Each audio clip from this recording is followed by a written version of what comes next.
I sharp out what I have to do vandaag and so. So I think it did this one. What is this?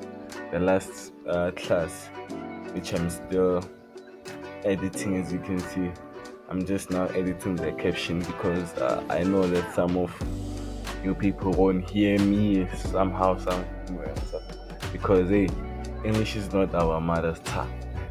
English is tongue like my. So yeah, today we'll be analyzing or understanding my book, the 52 Trading Guidebook, which is a guide or something like a forex guide, which will help beginners to understand what is forex. Not just the forex market, but the whole industry itself. Yeah, so we're paying for it. So yeah, let's get it. How to start trading. So first thing first is what we did on this video. I'm trying to educating yourself with the basic of trading, like what is trading, right? So you have to learn the basics of trading, right? Then you indicate which ones, which different market which you prefer. As I said, there are different markets. We have the stocks, we have the funds, we have the futures, we have the forex, we have crypto, we have indices, we have bonds, and so on.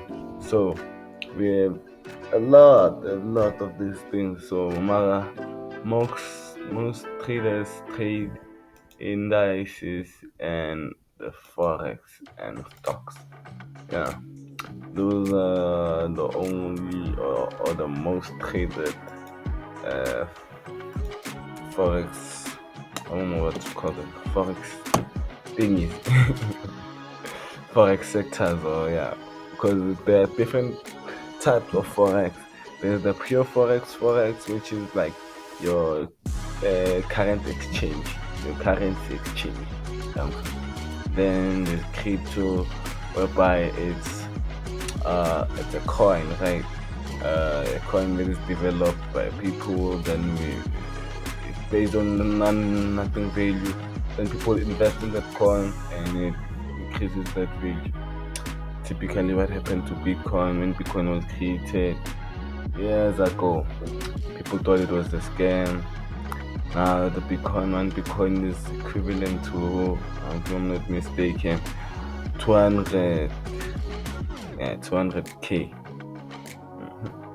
So as we go back to the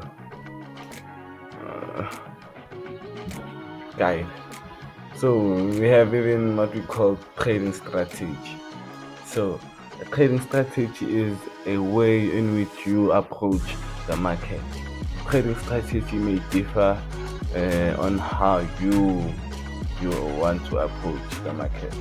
If you are a busy person, I won't suggest that you will be a scalper or a in and out trader. You can't be a scalper. You have to be a swinger, a holder. So a guy who holds the trade, who trades for a long time trade. Yeah. And scalper is a short-term trader. He scalps those pips, just 2 yana, 3 yana, and then we good. So risk management. Risk management is practically, what is this? It's the amount money put in and the amount of money willing to be risked. That's risk management. Yeah. And the money that you are going to risk compared to the money you have in the current. Yeah. So you have to have a ratio which says the money that you are willing to risk is at least, if not the fourth, it should be 1.6 of your percent. The maximum is 1.4. At least you have to have 4 trades before you blow a account. See, but risk management is proper. Let me give you an example. Let's say we have a $10 account, right? And our risk to reward ratio is 3:1, right? So 3:1 means that our stop loss, the money that is we're willing to lose, our take profit, the money that we're willing to get is 3 times the money we are willing to lose. So if the stop loss is $1, right? We have $10 and the stop loss is $1. That means the take profit will be $3, right? And in that way, it helps you because when you lose 3 trades, right? Let's say you trade first, you lose, you go to $9, you trade, you lose $8, you trade, you lose $9. Now you have $7 now, right? Then if you trade, then you win, you're back to $10 with 1 trade after losing 3 trades, right? That's the rate to reward we are looking for. The minimum it is 3:1, but you can't go for 2:1 because it's kind of like 50-50 or 1:1. We don't put those kind of ratios. We can't be willing to take the money we are willing to like. You can't take the money we're willing to lose. Yeah, but then we can decrease the risk by if like maybe your money that you currently floating by is in positive and it's let's say your exact stop loss, you can take the stop loss, put it uh, above your entry. Then yeah, above your entry if it's above your entry if it's buy, below your entry if it's sell. That means you are locking the profit. That means either way, when the market goes down or up, you are safe, right? Then we go to technical analysis, right? Technical analysis is basically using trading view and its interface to what is this to analyze the market. And then I tell you we have a lot of things you can use to gain those knowledge, which is resources, which is these books, courses, the one that I'm starting to offer, tutorials, yeah, everything you see.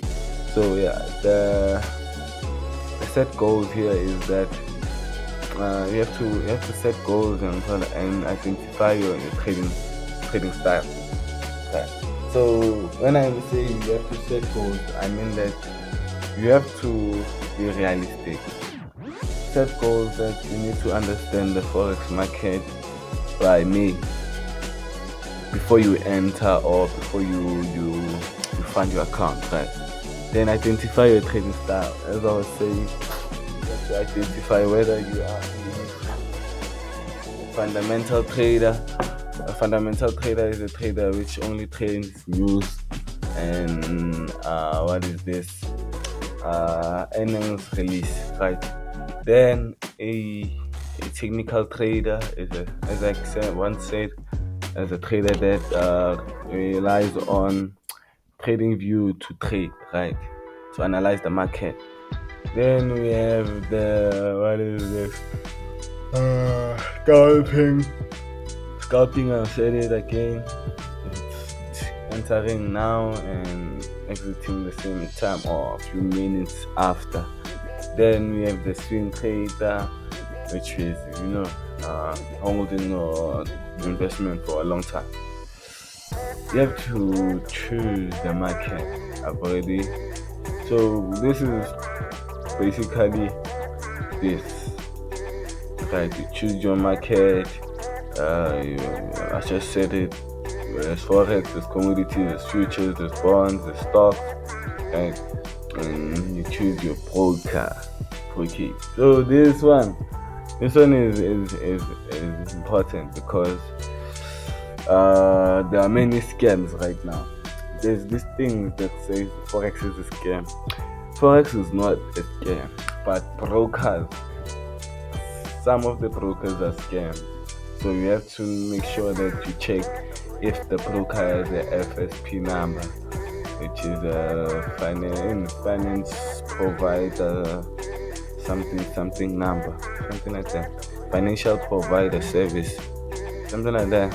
But there's the company, it's the one that gives all brokers and banks their certificate to be a financial advisor. Yeah.